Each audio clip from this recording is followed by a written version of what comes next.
(1860). A grocer to the grocers, he heard railroad cars, the Pennsy rattling, and pictured sacks 100 pounds each, filled with flour, rye, potatoes. He wanted shelves of sugar, molasses, nutmeg, to breathe in vinegar and onions, horseradish, to fill the hucksters' wagons, supply German bakers and sausage makers, the Polish, Croatians, Italian icemen, to be reliable as these bricks. He chose Susquehanna bluestone for the foundation, striped with ripples where water whittled sand, while the swamp before Pittsburgh laid clay on peat, crushing it to mold a sea of coal, to fuel the Pennsy, the steel mills, glass factories, the beehive kilns that fired these bricks.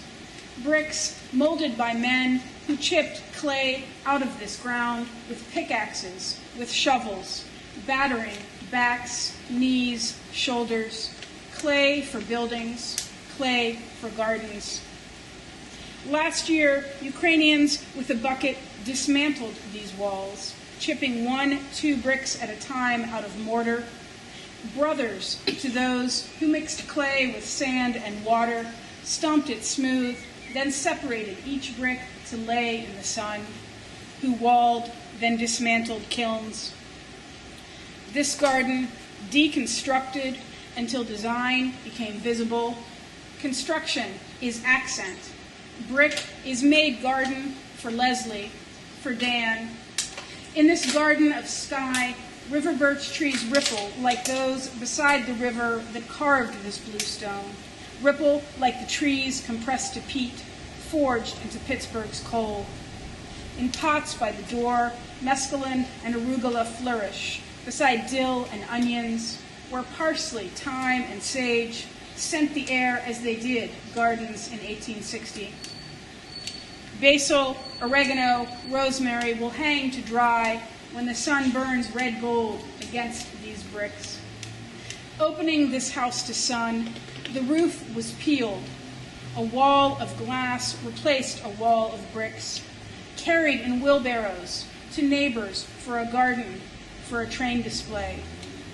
The condemned apartments were first to go, which the grocer may have traded, work for lodging, to orphans from the Protestant home, to a widow and her sons, boys to load wagons, carry sacks, workers with 12-hour shifts who collapsed after dinner, their Sunday table of bratwurst, kraut, kielbasa, or goulash, atop an embroidered cloth carried from home, its small twin on the sideboard under a bowl of painted eggs.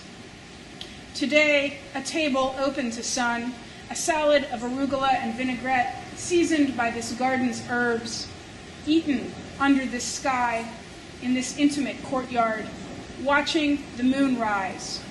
The cat, drunk on catnip, is safe among these bricks. A swallow lands on the south wall. Evening silhouette.